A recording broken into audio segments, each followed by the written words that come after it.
Hello viewers, if you are new to the channel, please hit the like and subscribe button and share it with your friends. Also, click on the bell icon so that you get the latest information about the videos that are uploaded. Hello students, welcome back to the new video.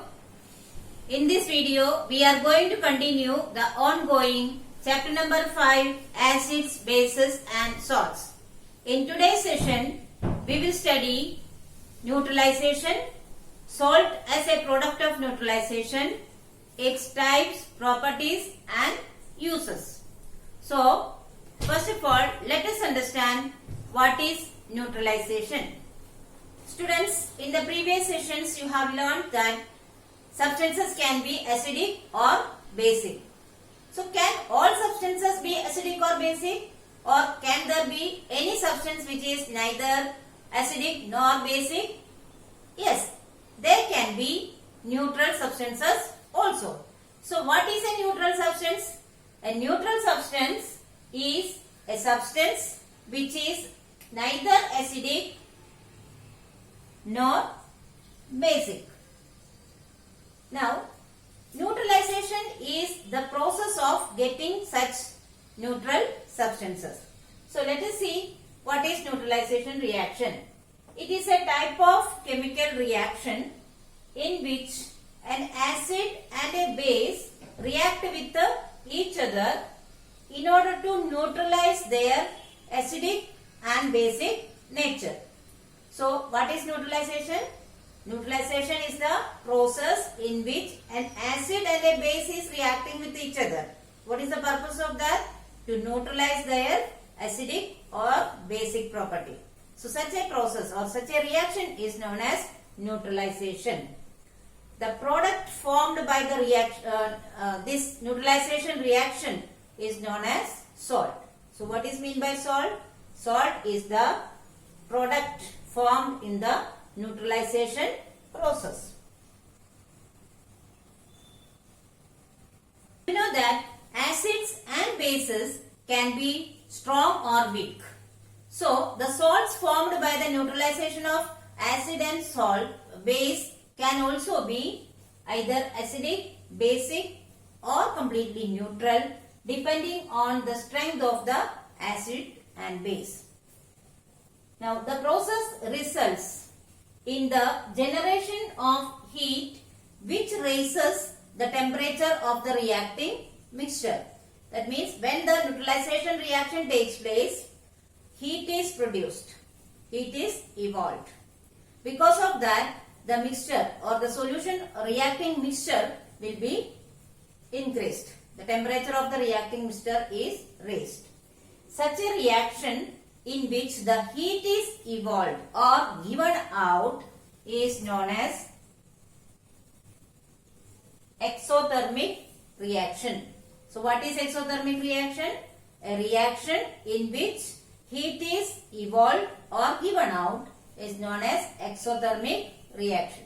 Since in neutralization the heat is given out, so what we can say about it? Neutralization reaction is an exothermic reaction. Now, let us see what is the general equation to represent the neutralization reaction.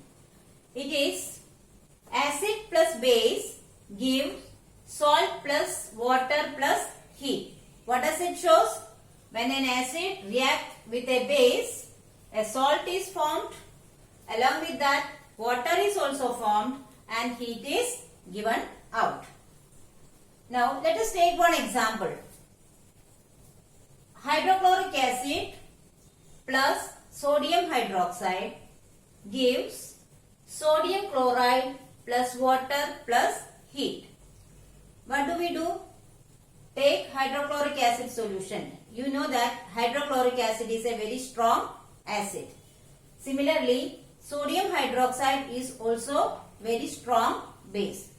If we add the solutions of hydrochloric acid and sodium hydroxide and mix with each other, after the reaction we will get a product, that is sodium chloride.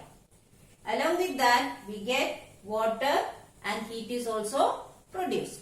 So we can represent the same equation using chemical formula HCl.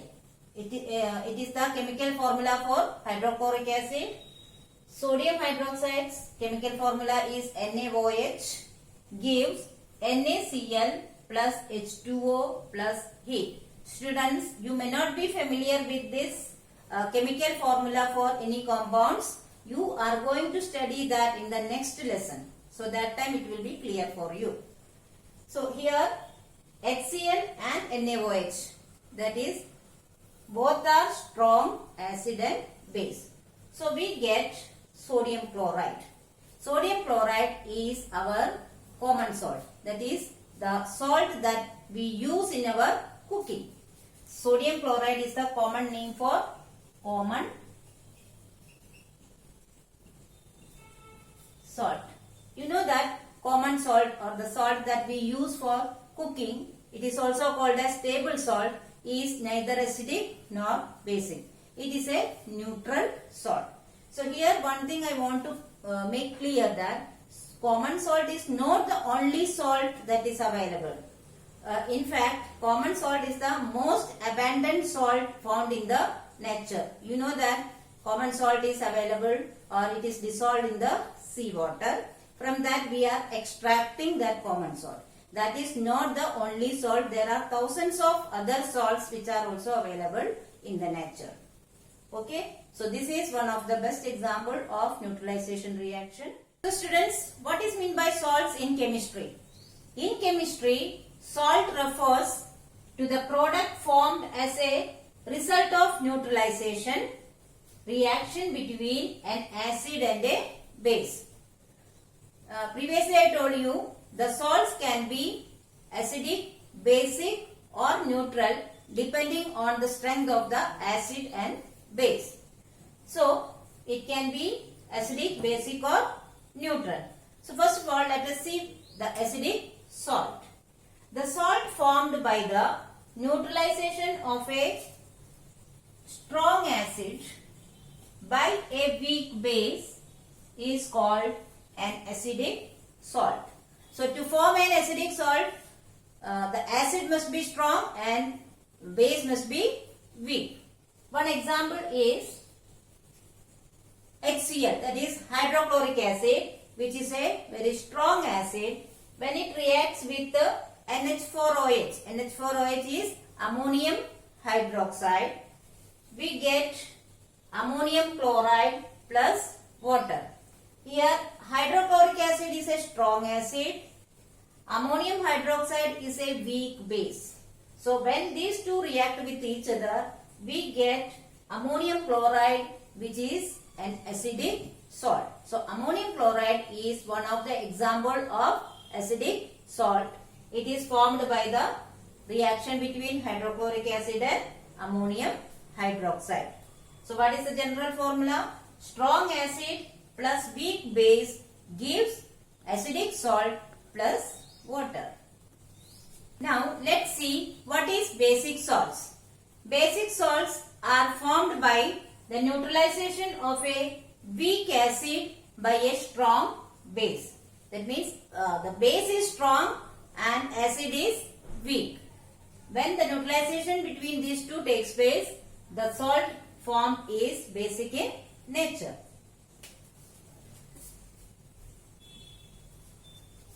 This can be represented as strong base plus weak acid gives basic salt plus water.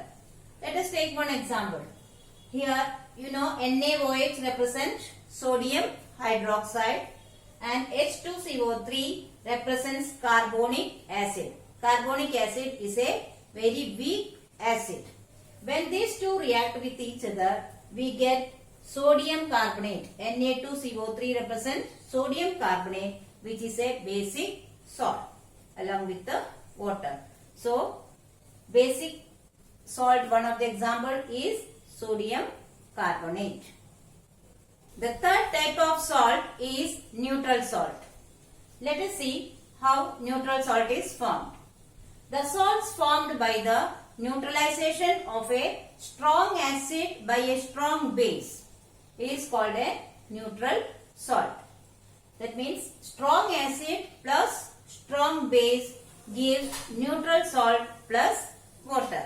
If both are strong, then the product formed, that is salt formed, will be neutral in nature. Example, sodium hydroxide NaOH plus HCl, that is hydrochloric acid. Both are strong in nature. When they react with each other, we get sodium chloride, which is a neutral salt, and water. So NaOH plus HCl gives NaCl plus H2O is an example of neutral salt or neutralization between a strong acid and a strong base. And the salt formed, that is sodium chloride, is an example of neutral salt. The next topic to discuss is the properties of salts. First point, most salts dissolve in water and are solid at room temperature. They can be easily dissolved in the water, but at room temperature they remain in the solid state only. They have high melting and boiling points. That means it cannot be easily converted into liquid form. They are hard and brittle. They are hard to touch, but if it is dropped, it can easily break. Next one, salt solutions in water are good conductors of electricity. You must have heard that pure water is a bad conductor of electricity, but if salt is dissolved in the water, that is salty water, it is a good conductor of electricity. So these are the properties of salts. Let us discuss the last topic of today's session, that is uses of salts. Salts are useful to us in many ways. Some of the most commonly used salts, their common name and uses are listed here. Let's have a look at it. The first one is sodium chloride. Its common name is common salt or table salt. It is nothing but our cooking salt. It is used in the cooking and as a preservative and also in the manufacture of soap. Next one is sodium carbonate. Its common name is washing soda. It is useful in the manufacture of glass, paper and caustic soda. Third, sodium bicarbonate. Its common name is baking soda. It is used in the bakery and in medicines. Next one is calcium carbonate. Calcium carbonate is commonly known as limestone or chalk. It is useful in making cement, lime, etc. Next is potassium nitrate. Potassium nitrate is commonly known as saltpeter. It is useful in the manufacturing of gunpowder, fireworks, etc. Next, and the last one is copper sulfate. It is commonly known as blue vitriol because of its bright blue color. It is useful in the manufacturing of fungicides, in the electroplating and also in dyeing, that is coloring. So students, I hope you have understood the topics very well. But still, if you have any doubt, you can write in the comment section. I will surely try to solve it as soon as possible. Here are some review questions. Please solve it in your notebook. Thank you.